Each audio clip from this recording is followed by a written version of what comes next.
penambahbaikan gedung sebagai sebuah daerah akan mempunyai satu perancangan seperti yang disebut oleh Yang Berhormat Ketua Menteri, dan saya faham benar beliau dalam menjadikan gedung sebagai satu pusat pembangunan satelit.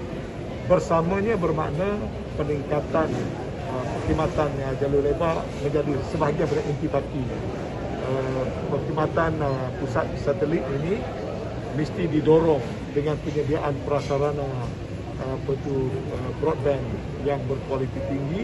Jadi kerajaan pusat mengandung-andungkan saranan itu, dan kementerian saya akan memastikan agenda yang diilhamkan oleh Yang Amat Berhormat Ketua Menteri akan direalisasikan dalam masa yang terdekat. Saya bersedia untuk menyusuli dengan perancangan-perancangan yang spesifik tentang perkara-perkara yang boleh kita lakukan juga. Setakat ini sekurang-kurangnya ada 3 syarikat antarabangsa dan syarikat lokal yang telah membuat approach ataupun telah menemui kementerian untuk menyatakan perancangan mereka.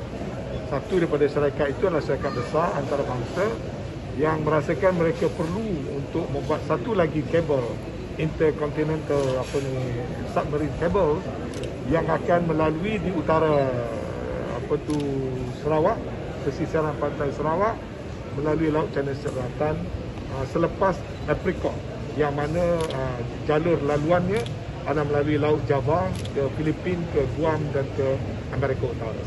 Dan perancangan itu sangat-sangat kita alu-alukan, dan pemakluman oleh pegawai kanan pihak yang terbabit telah pun memaklumkan perkara ini kepada Menteri Pengangkutan, dan Menteri Pengangkutan telah memaklumkan pada Jemaah Menteri.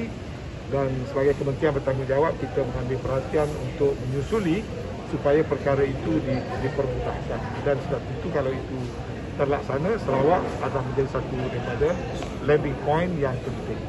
Yang kedua, syarikat pada Sarawak sendiri telah pun memulakan sambungan submarine cable daripada Sarawak ke Singapura, dan ini sedang berjalan, dan itu juga tentulah landing point dan bermulanya di Sarawak sendiri.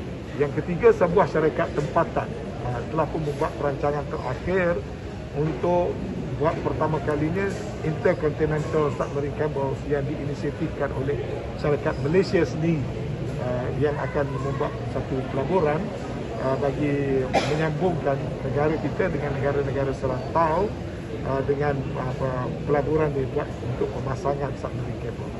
Jadi itu 3 tu yang spesifik yang dah membuat approach kepada kementerian. Sebab itu saya kata negara kita menjadi negara tumpuan, negara perhatian. Kita memerlukan satu dasar yang boleh terus menggalakkan pelaburan-pelaburan dalam bidang submarine cable, dan juga yang boleh mengalu-alukan penyertaan syarikat-syarikat besar. Pada masa yang sama, kita telah ada berunding di fasa akhir dengan 4 buah syarikat, termasuk big multinational global company, untuk membangunkan cloud facilities dan juga